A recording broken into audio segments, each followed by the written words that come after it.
Rasulullah SAW menegaskan, inna fil jasadi mudghatan in salahat salaha sairu amalih wa in fasadat fasada sairu amalih ala wahya al-qalb. Bahwa pada diri manusia itu, pada jasad manusia itu ada mudghah, segumpal daging. Kalau mudghah itu sehat, maka amal-amal yang lain akan sehat. Tapi kalau mudghah itu sakit, maka seluruh tubuh kita akan sakit.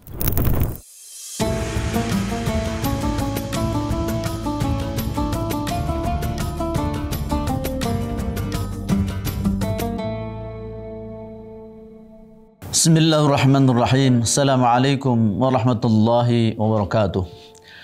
Alhamdulillahilladzi allafa baina qulubina fa asbahna bi ni'matihi ikhwana. Asyhadu an la ilaha illallah wahdahu la syarika lah wa asyhadu anna Muhammadan abduhu wa rasuluh. Allahumma salli wa sallim wa barik ala Rasulillah sayyidina wa habibina syafi'ina wa maulana Muhammad ibn Abdullah wa ala alihi wa ashabihi wa man tabi'ahu ila yaumil qiyamah ma ba'd. Para pemirsa yang dimuliakan Allah Subhanahu wa taala. Kita bersyukur kepada Allah Subhanahu wa taala memasuki bulan suci Ramadan. Kita alhamdulillah diberikan keberkahan oleh Allah, kenikmatan, ketentraman, kedamaian, suasana yang kondusif sehingga kita bisa melaksanakan setiap amalan-amalan ibadah di Ramadan dalam keadaan nyaman, tenang, tentram, damai. Mudah-mudahan juga penuh dengan kesejahteraan. Hadirin yang dimuliakan Allah Subhanahu wa taala.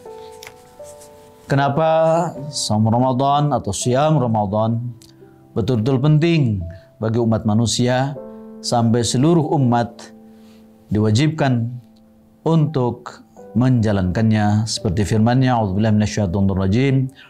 Ya ayyuhalladzina amanu kutiba alaikumus shiyam kama kutiba alal ladzina min qablikum la'allakum tattaqun. Hai orang-orang yang beriman, diwajibkan atas kamu syam, berpuasa sebagaimana yang diwajibkan kepada umat-umat sebelum kamu. La'allakum tattaqun, ujungnya agar kalian menjadi manusia-manusia muttaqin. Hadirin yang dimuliakan Allah Subhanahu wa taala. Saum begitu penting. Kenapa? Karena sesungguhnya adalah kebutuhan bagi kita umat manusia, terutama bagi orang yang beriman. Sebab saum ini akan mampu melatih kita untuk mengendalikan hawa nafsu kita. Karena sesungguhnya pada diri kita ada dua potensi yang besar, potensi yang sangat menggerakkan diri kita. Apakah potensi itu menggerakkan kepada kebajikan atau potensi itu menggerakkan kepada keburukan. Pada diri kita, kata Allah Subhanahu wa taala dalam Al-Qur'an surat Asy-Syams ayat 7 dan 8, a'udzubillahi minasyaitonir rajim. Wa nafsi wa ma sawwaha falhamaha fujuraha wa taqwaha. Qad aflaha man zakkaha wa qad khaba man dassaha. Demi diri atau jiwa dengan segenap kesempurnaannya, Allah telah menanamkan dua potensi pada jiwa kita, pada diri kita, pada nafas kita, yaitu potensi fujur dan potensi takwa. Potensi fujur adalah potensi yang membawa kita, mendorong kita kepada keburukan dan keburukan, kejahatan dan kejahatan, sementara potensi takwa mendorong kita kepada kebajikan dan kebajikan. Dalam kehidupan kita sehari-hari, kita sering diberikan pilihan kepada sesuatu. Ketika pilihan itu kita dapatkan, apakah kita laksanakan atau tidak kita laksanakan? Maka hadirin yang dimuliakan Allah Subhanahu wa taala, mungkin pilihan itu pilihan yang berbuah kebajikan. Lalu diri kita akan memilih kebajikan itu untuk kita laksanakan, atau kita menghindar dari kebajikan itu, tidak mau mengamalkannya. Atau kadang-kadang kita diberi juga sebuah kegiatan, fenomena yang itu berupa sesuatu yang jahat. Tapi kadang-kadang kita tertarik kepada yang jahat itu karena menurut duniawi kita itu menguntungkan. Maka apakah kita akan pilih jalan keburukan itu, atau kita tahan, kita hindari untuk tidak menjalankannya. Maka pilihan itu akan ditentukan oleh satu kekuatan lagi yang sangat besar yang Allah berikan pada diri manusia, yaitu sebuah kekuatan semacam wasit, penengah atau pengendali atau yang memimpin diri kita ini, apakah akan tertarik kepada kebajikan atau akan tertarik kepada keburukan. Maka kepemimpinan yang ada pada diri kita itu seharusnya benar-benar kita maksimalkan, kita berdayakan. Apa yang memimpin diri kita ini, yang bisa nanti mengarahkan apakah akan memimpin diri kita kepada kebajikan atau memimpin diri kita kepada keburukan.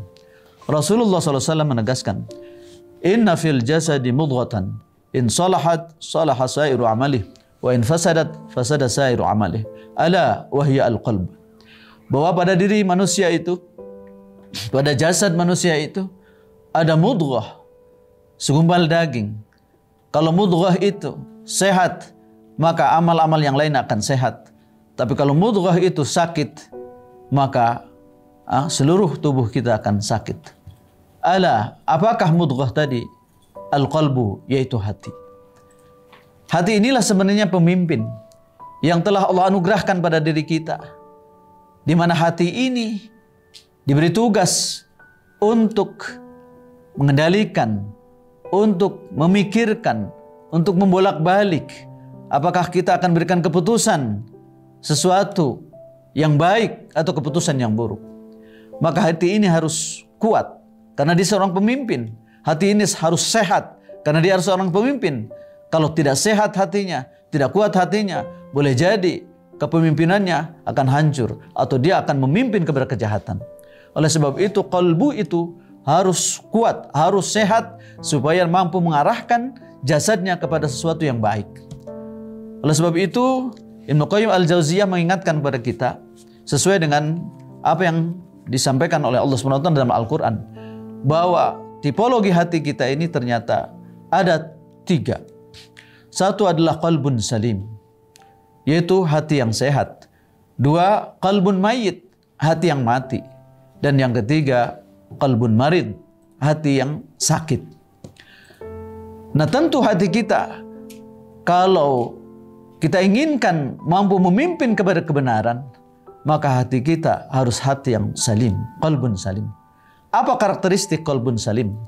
Ibnu Qayyim Al-Jauziyah dalam kitabnya Ighatsatul Lahfan, beliau mengatakan karakteristik qalbun salim adalah dia memiliki tauhidullah. Dia hanya menghambakan diri kepada Allah Subhanahu wa ta'ala. Dia mendahulukan Allah sebelum segalanya. Dia hanya beribadah semata-mata karena Allah Subhanahu wa ta'ala. Dia ingin segalanya memperhitungkannya dengan keridhaan Allah. Ketika dia berpikir, ketika dia mengambil keputusan, apakah pikiran dan keputusannya ini diridhoi oleh Allah Subhanahu wa ta'ala atau tidak diridhoi Allah. Ketika dia mengeksekusi pikirannya, keputusannya, apakah eksekusinya ini diridhoi oleh Allah atau tidak. Maka hati yang salim, qalbun salim, dia akan mengeksekusi kalau Allah meridhoinya. Dia akan berpikir kalau hasil pikirannya diridhoi Allah. Dia akan membuat keputusan kalau keputusannya diridhoi Allah, dan dia akan melakukan tindakan kalau tindakannya diridhoi oleh Allah SWT. Itulah qalbun salim.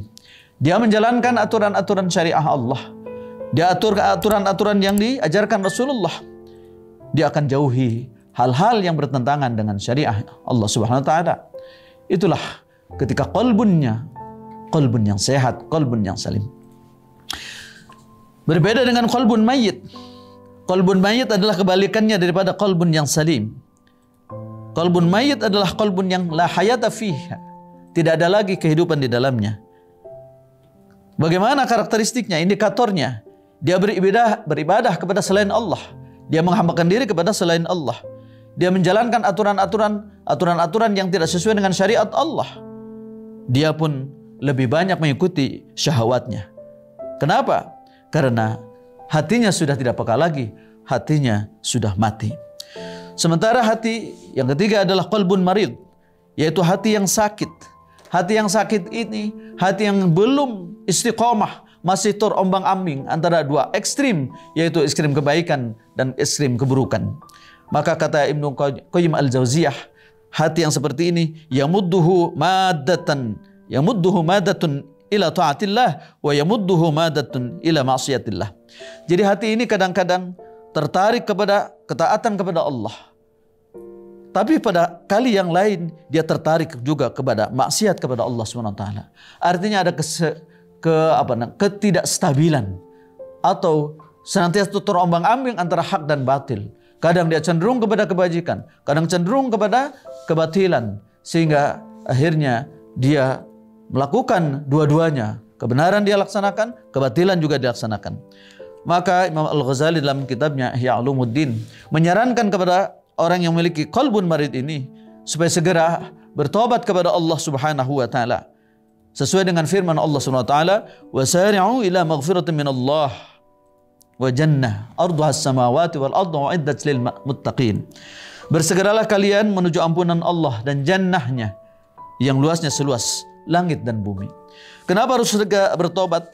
Karena qalbun yang marid tadi, qalbun yang sakit tadi, kalau tidak segera diobati dengan bertobat dan bertobat, maka akhirnya bisa sampai pada kematiannya.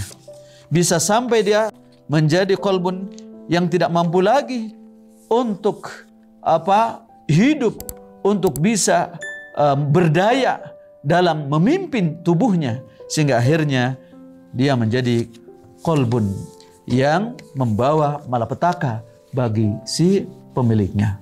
Oleh sebab itu, mudah-mudahan kita melalui Ramadan ini mampu merawat hati kita agar tetap sehat, agar tetap kuat, agar tetap berdaya untuk memimpin tubuh kita di dalam kebajikan dan kebajikan. Semoga Allah SWT memberikan hidayah taufik kepada kita semua, sehingga kita istiqomah dalam jalan takwa sampai akhir hayat kita, sehingga ketika kita kembali menghadap Allah dalam keadaan husnul khatimah. Amin ya Allah ya rabbal alamin. Barakallahu li wa lakum bil ayati wa dzikril hakim wa taqabbal minni wa minkum tilawatahu innahu huwas samiul alim. Assalamualaikum warahmatullahi wabarakatuh.